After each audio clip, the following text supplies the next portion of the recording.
Hi everyone. এটা ছিল কোনো একটা সানডের ভিডিও, যেটা আমার এডিট করা হয়ে গেছিল কিন্তু ভয়েস ওভার দেওয়া হয়নি, তার জন্য আপলোড করতে পারিনি। অ্যাকচুয়ালি প্রচন্ড এখন না এইসব মানে ল্যাদ লাগে, যাই হোক, ওটা আলাদা পার্ট। তো আমার হঠাৎ করেই খুব ক্রেভিং হচ্ছিল কিছু স্ন্যাক্স, সন্ধ্যে স্ন্যাক্স খাবো তো।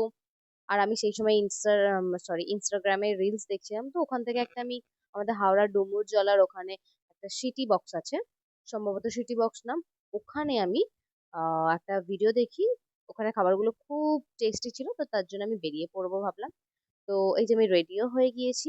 আর সেদিনকে আমি কিছুটা এরকম ভাবে সেজেছিলাম। এবার আমি বুঝতে পারছিলাম না কোনোভাবে যে আমি চুলটা খুলে রাখবো না চুলটা বেঁধে রাখবো। খুব গরমও ছিল সেদিনকে। তো আমি লাস্টে কি করলাম, আমি চুলটা বেঁধেই নিলাম। আর বাঁধার পরে আমাকে ভীষণ ভালো লাগছিল, না আমার আমাকেই ভীষণ পছন্দ হচ্ছে। যাই হোক, তো আমাকে খুব ভালো লাগছিল। এবার রেডি হয়ে আমরা বেরিয়ে পড়েছিলাম। এবার মায়ের সাথে গল্প করতে করতে যাচ্ছিলাম, ভাই তো কোনো মতেই যাবে না, কিন্তু ওকে লিটারালি জোর করে টানা হেচড়া করেই বলতে গেলে নিয়ে যাওয়া হয়েছিল। আর নিয়ে গিয়ে একটা বড়সড় বিপদে পড়ে গেছিলাম। বিপদ বলছে এই যে এই জ্যামের বিপদ।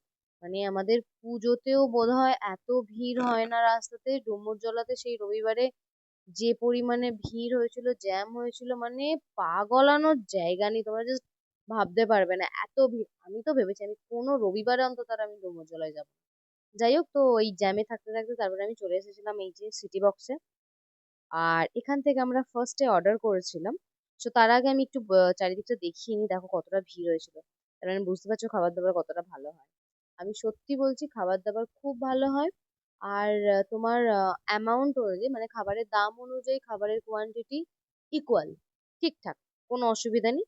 তো এই যে ভাই ভীষণ রেগে আছে, ওকে এখন কিছু বলেই যাই যে এই এর অসভ্য, রাস্তাতেই ও ঝগড়া করবে আমার সাথে। ও শুধু আমার সাথেই ঝগড়া করা, আর কারোর সাথে রাস্তায় এসেও করে না। যাই হোক, এবার আমার আসল কথা হলো যে ওকে মানানো হচ্ছিল তো। আমি ফার্স্টেই অর্ডার করেছিলাম চিকেন হোয়াইট সস পাস্তা, যেটার এই যে দেখো একদম মানে প্লেট ভর্তি দিয়েছিল। আমি না দামটা ঠিক বলতে পারছি না, সম্ভবত 150 থেকে 180-র মধ্যে হবে দামটা। আর খেতেও খুব সুন্দর ছিল, আমার খুব ভালো লেগেছিল। আমি ভেবেছি আমি আর একবার যাবো গিয়ে আবার খাবো। যাই হোক, সেটা আলাদা পার। তো তারপরে আমি অর্ডার করেছিলাম ফিশ চিজ ব্লাস্ট, যেটা সত্যি চিজ ব্লাস্ট। এটা তোমাকে প্রমাণ দেবো কিভাবে বলতো, এইভাবে দেখেছো চিজ একদম ভরপুর, আর তার সাথে মাছের পরিমাণটাও বেশ ছিল, ফ্রেশ ফিশ দেওয়া হয়েছিল, আর খুব সুন্দর খেতেও ছিল। আর এত গরম ছিল, মানে প্রচুর লোকের ভিড় হলে যা হয়, প্রচন্ড গরম হচ্ছিল।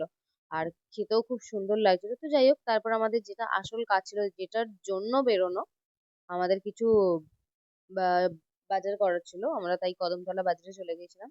ওখান থেকে বাজার করে আমি তারপর কিনে নিয়েছিলাম একটা কোকা কোলা আর একটা মিল্ক বার। কোকা কোলা আমার সব সময়ের জন্য ফেভারিট, মানে এইরকম স্ন্যাক্স জাতীয় কিছু খেলে আমার কোকা কোলা লাগেই, আমার খুব ভালো লাগে খেতে। এটা না খেলে যেন আমার কিছু নেই নেই নেই নেই ফিল হয়। তো যাই হোক, এবার আমি কোকা কোলা খেতে খেতে বাড়ির রাস্তাতে চলে এসেছি। তোমাদের ভিডিওটা কেমন লাগলো একটু জানিও।